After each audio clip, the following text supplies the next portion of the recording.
이곳 용산에서 조국혁신당 조국 대표의 기자회견을 열겠습니다. 기자회견 전에 잠시 공지 말씀을 드리는데요. 선거법 때문에 아무것도 못한다는 건 다 잘 아실 거라고 생각하고 유세가 일단 안 됩니다. 마이크를 못 쓰고요. 그래서 기자분들의 질문에 답하는 형식으로밖에 대표가 연설할 수 없다는 점을 말씀드리고요.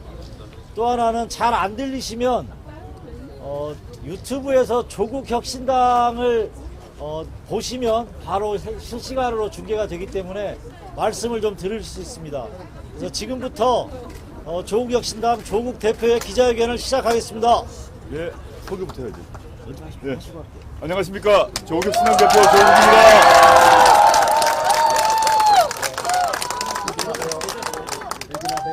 그리고 조국 대표 기자회견에 참석해 주신 조국혁신당 후보들을 소개하겠습니다. 우리 이혜민 후보를 소개드립니다.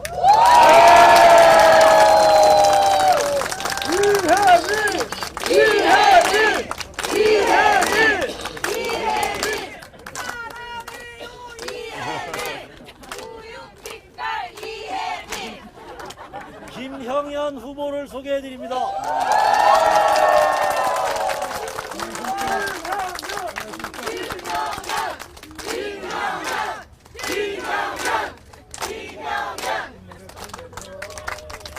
그리고 김재원 후보를 소개해드립니다. 가수 미아씨입니다.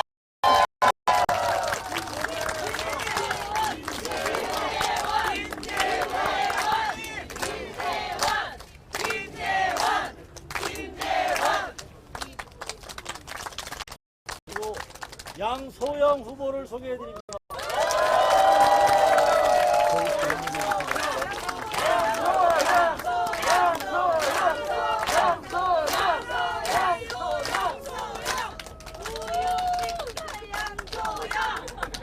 백선희 후보님을 소개해드립니다.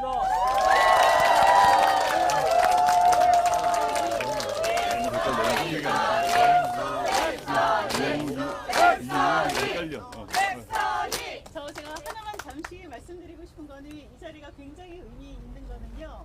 우리 80세 어르신부터 해서 70세 어르신들이 너무 많이 참석을 해주셨습니다. 박수 좀 주세요.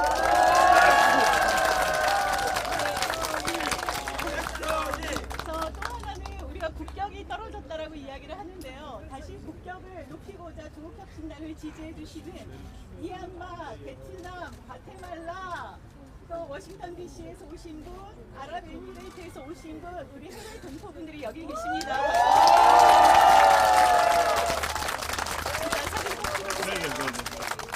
그리고 마지막으로 서울시당에서 가장 애쓰시는 우리 서울시당 위원장님도 소개해드리겠습니다.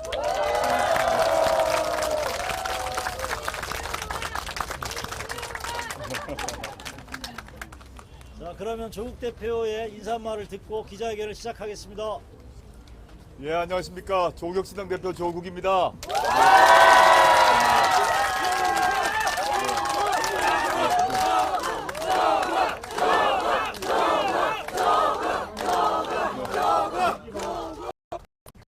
며칠간 좀 썰렁하고 쌀쌀했는데 오늘은 더 야외에 있는 게 훨씬 더 나은 것 같습니다.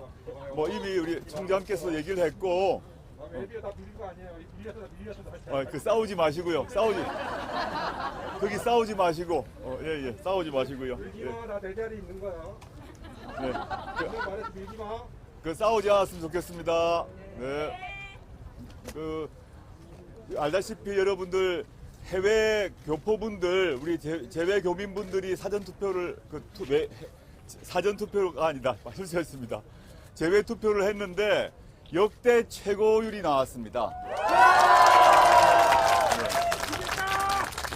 아까 백선희 후보께서도 말씀하셨습니다만은 역대 최고의 재외 투표가 나온 이유가 무엇일까 생각해 보면 해외에 계신 우리 동포분들께서 지난 2년간 이 대한민국이 우리나라가 돌아가는 꼴이 너무너무 부끄러우셨습니다. 그래서 투표로 반드시 내 차례가 오길, 그날이 오길 기다렸다가 투표 날이 되자마자 달려가셔서 먼 길을 달려가시고 뭐 기차로 차로 비행기로 심지어 달려가셔서 한 표를 행사하셨다고 들었습니다. 너무너무 감사드리고 이제 우리 차례 같습니다. 국내에 있는 우리 차례인 것 같고요. 이제 5.16일 남았는데 제가 이제 기자회견 그 문답하기 전에 제가 여기 계신 시민 여러분께 부탁드리고 싶은 것은 조국혁신당 번호가 9번 아닙니까? 네. 지금부터 주변에 9통만 해주십시오. 전화 매일 9통만 부탁드립니다. 네. 그럼 문답하도록 하겠습니다. 네. 기자분들이나 여러분들께 참 한마디를 꼭 드려야 했으면 빠진 게요. 저희가 응징 투어라고 합니다. 용산에 왜 왔는지는 뭐 여러분들이 잘 아실 거라고 생각하고요. 조국 대표의 응징 투어가 성공할 수 있도록 많이 좀 도와주시기 바랍니다. 자, 우리 기자분들 질문 답변하겠습니다. 소속과 성함을 밝혀주시고 질문을 하시기 바랍니다. 먼저 손 들어주시죠. 예, 저 앞에 계신. 예. 저니까? 예. 안녕하세요. 저 온라인뉴스 김화민이라고 하는데요. 오늘 기자회견에서 사회권 관련해서 말씀 주셨는데 윤석열 정부에서는 사회권이 제대로 지켜지지 못하고 있다라고 판단하시고 그냥 준비하신 건지 지금 정부 정책과 조국혁신당의 정책은 어떤 것이 좀 차이점이 있는지 구체적으로 말씀해 주세요. 일단 사회권 선진국이란 말이 갑자기 태어난 건 아니고요. 뭐 아주 개인적으로는 제가 또 갑자기 지금 뭐 하늘에서 뚝 떨어진 걸 가져온 건 아니고 제가 그 과거에 가불 선진국이란 책을 낸 적이 있습니다.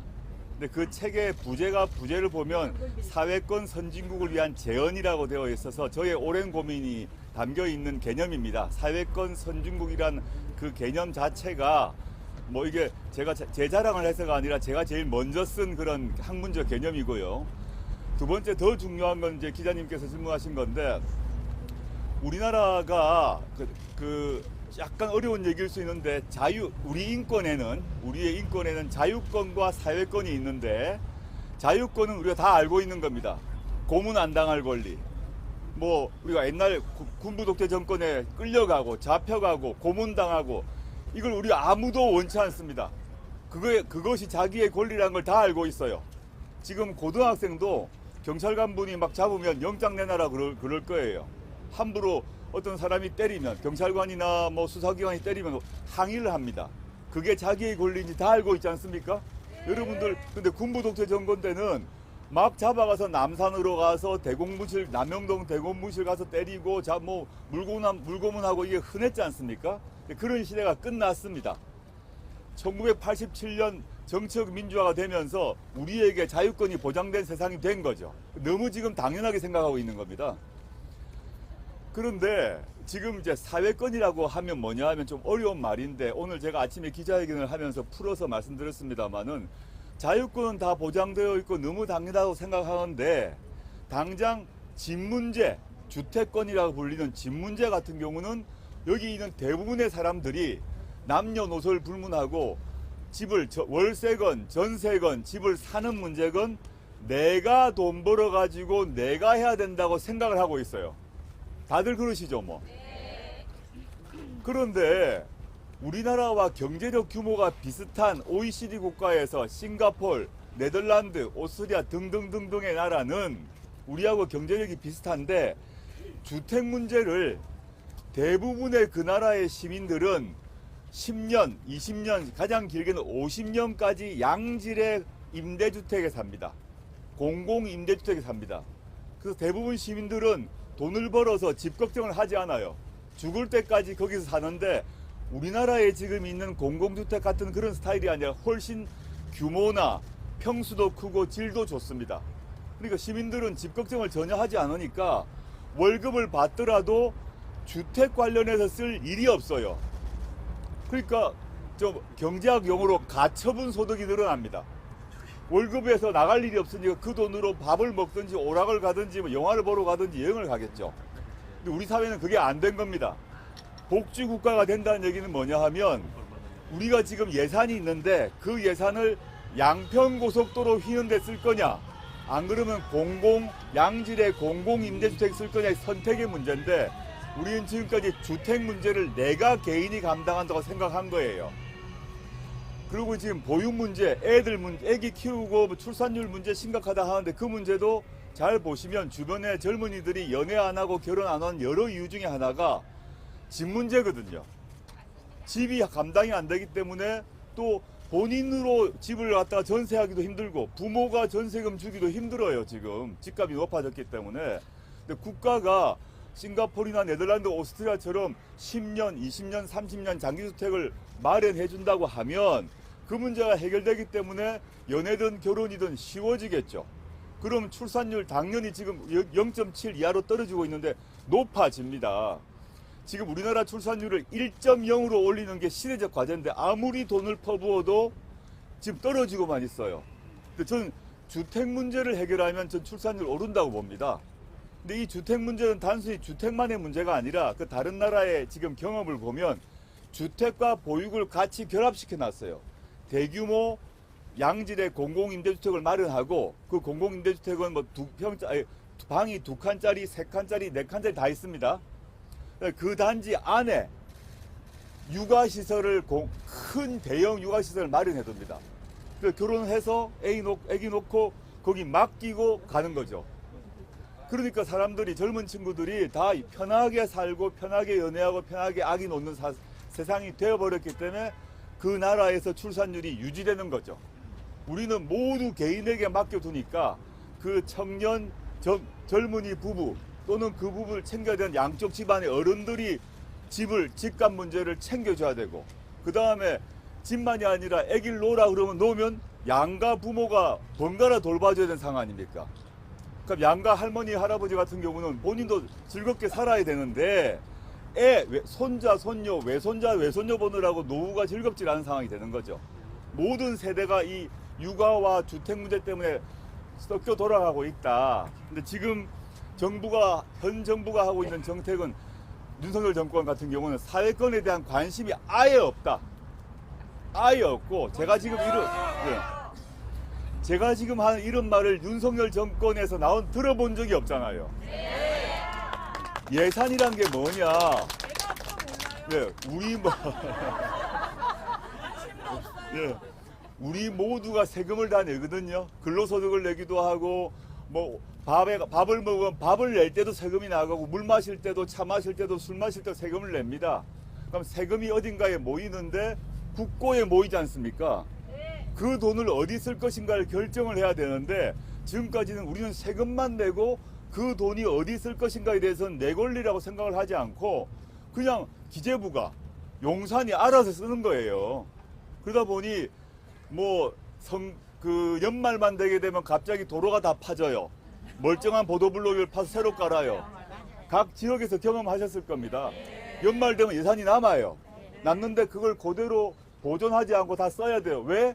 다 예산을 남는다고 반납을 하면 다음 연도에 예산이 안 나오기 때문에 전국에서 연말 되면 다 멀쩡한 보도블록을 팝니다. 이런 일을 해야 될 이유가 없어요. 우리나라 돈 많은 나라입니다. 제가 언급한 여러 나라에 비해서 전혀 돈이 모자란 나라가 아닙니다. 윤석열 정부는 여행비에 너무 많이 써서 돈이 없어요. 순방에 해외 순방에 계속 돈을 그것도 우리 돈이거든요.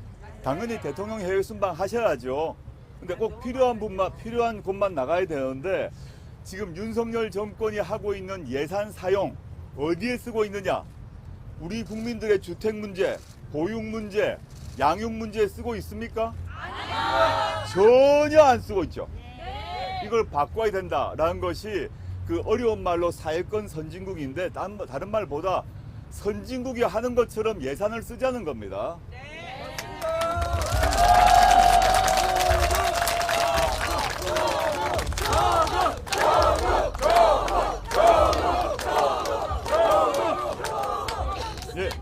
예, 다음 질문 받겠습니다. 뉴시스 신지환인데요. 신 기자님? 네네. 네네네. 오늘 이제 여의도역에서 첫 출근길 인사 진행하신 걸로 알고 있는데 네, 그렇습니다. 첫 출근길 인사하셨는데요. 수도권에서 좀 약간 지민미도 현상 실감하셨는지 그다음에 오늘 뭐 출근길 인사 여의도역 고르신 이유 따로 있으신가요? 이제 제가 오늘 이전에는 주로 지역을 돌았습니다. 그래서 뭐 충청, 호남, 영남 이렇게 쭉 지역을 주로 돌았고 수도권은 거의 돌질 않았어요. 물론 이제 경기도 지역은 몇 번 돌았습니다만 서울은 유세를 한 번도 안 했습니다.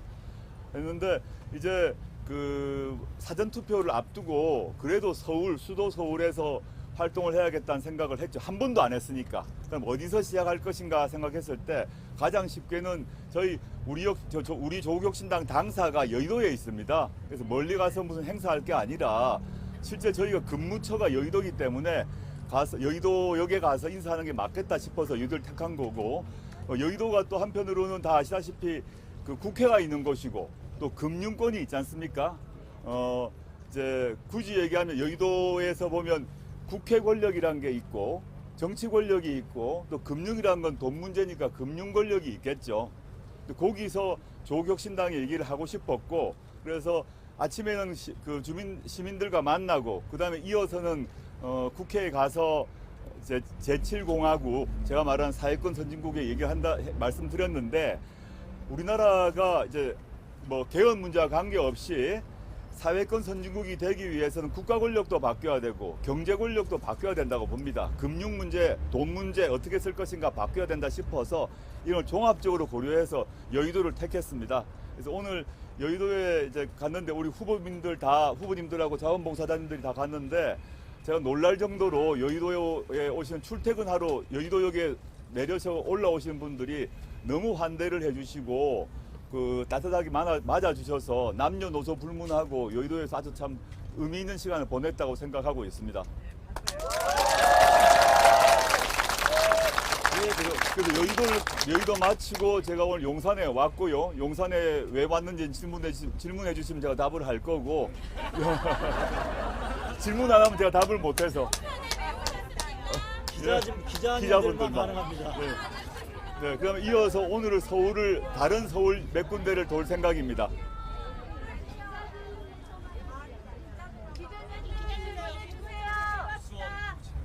네, 크게 해주세요. 소리. 네, 구 기자님. 네네. 네, 아까 말씀하셨던 것처럼 오늘 용산에도 가실 거고 이후에 송파도 가실 거고 양재도 가실 건데 네네. 이후에 표 전날까지 계획 같은 거 막판까지 어떤 계획을 준비하실 건지. 오늘 일정은 아까 서울 일정은 이미 공지가 났고요. 그 말씀대로 진행을 하고 오늘 밤에 제가 이제 그 KTX를 타고 울산으로 갑니다. 내일 울산으로 가서 울산, 양산, 부산을 내일 아마 다 돌 것 같고 모레 아침 일찍 사전 투표를 부산역 근처에서 하지 않을까 싶고요. 확정은 아닙니다. 그렇게 하고 그 뒤로 또 다른 지역으로 이동할 생각입니다. 예. 기자님들 용산에 대화를 좀 물어봐 주세요. 국민들이 예. 뭐 다 많이 아실 것 같긴 한데 저희가 지역구가 없기 때문에 지역구 후보가 없어서 지역구를 돌아다닐 수도 없고 또 마이크를 쓸 수도 없고 유세차도 쓸 수도 없고 이런 상황입니다. 그래서 이런 방식밖에 안 되고 있는데 그럼 어디를 갈 것인지를 고민을 할 수밖에 없었습니다. 그럼 어디 가서 제가 기자회견을 할 것인가인데 저는 현재 우리 모두가 윤석열 정권에 2년 동안 고통받고 분노하고 있지 않습니까? 네! 그러면 윤석열 정권을 탄생하는 데 기여했던 사람들, 윤석열 정권을 만들려고 애를 써서 윤석열 대통령 만들어 보자고 모였던 사람들, 두 번째, 윤석열 정권이 창출되고 난 뒤에 윤석열 정권의 실정과 부패와 비리에 책임 있는 사람들, 이쪽을 찾아가야겠다고 마음을 먹었습니다. 모든 지역구를 갈 수가 없습니다. 근데 오늘 이 용산을 택한 경우는 용산 안에 뭐가 있죠? 그분이 계시죠? 그건 물론이고 첫째고요. 그분이 계신 곳이 있고 이 윤석열 정권의 심판에서 제일 책임질 사람이 여기 계시죠? 그리고 요 지역도 좁혀서 보게 되면 여기에 출마하신 분 같은 경우는 윤석열 대통령의 선배 검사로서 윤석열 당시 검찰총장을 출마하라고 권유하고 했던 사람으로 알고 있습니다. 그리고 그 각종 선거에 책임을 졌었고 그 뒤로 윤석열 정권이 들어서고 난 뒤에는 통일부 장관, 주중대사를 했는데 통일부 장관이 되어서는 우리나라 평화공정과 남북 평화공전 공정에 반하는 것만 해가지고 남북 관계가 지금 엉망입니다. 남북 관계가 지금 그 이전 문재인 정부 때와 비교해 보십시오. 이건 뭐 엉망이죠. 아무런 소통도 안 되고 북한에선 남쪽 욕만 하고 여기는 그쪽 욕만 하고 전쟁 맨날 미사일 쏜다 그러고 전쟁 위협 있고 문재인 정부 때 전쟁 위협을 느끼셨습니까? 아니요. 지금은 다른 상황인 거죠. 여기 출마하신 그분이 통일부 장관으로 어떻게 했길래 전쟁 위협을 한 번도 느끼지 않고 불안해하지 않다가 지금 다 그런 불안감을 느끼고 있다는 거죠. 그 다음에 그 뒤로 책임을 지지 않고 주중대사로 갔습니다. 주중대사로 가서 한국 중국 관계가 지금 어떻습니까? 엉망이 됐죠. 우리나라 시장의 가장 큰 시장 중에 하나가 중국입니다. 중국에 대해서 우리가 뭐 개인적으로 좋아할 수도 있고 나빠할 수도 있어요. 우리 여러분 중에서 중국 사람들 또 중국인 분들 문화에 대해서 좋아하는 사람 싫어하는 사람 다 다양하나 그건 다 다른 문제고 중국이란 시장이 우리에게 얼마나 중요한 건지는 초등학생들도 다 아는 얘기입니다. 그렇지 않습니까? 근데 지금 우리나라 중국에 수출 잘하고 있습니까? 수출이 제대로 안 되니 우리 경제가 나쁘죠. 지금 현재 한국의 남쪽 한국의 무역 수지가 북쪽 북한보다 낮아요. 북한보다 무역 수지가 나쁩니다. 나쁘게 된 이유 중에 하나가 중국하고 지금 엉망진창이 되니 이게 뭐 경제가 우리나라는 무역 강국이고 무역 대국입니다. 너무들 아실 거고. 근데 무역을 사고 팔아야 되는데 중국 시장 자체를 스스로 끊어냈으니 경제가 좋아질 리가 없죠. 근데 그분이 주중대사를 하면서 한중 관계를 이렇게 만들어 놓고 여기에 출마를 하신다고 하니 저로서는 얘기를 하지 않을 수 없다. 그래서 찾아왔습니다.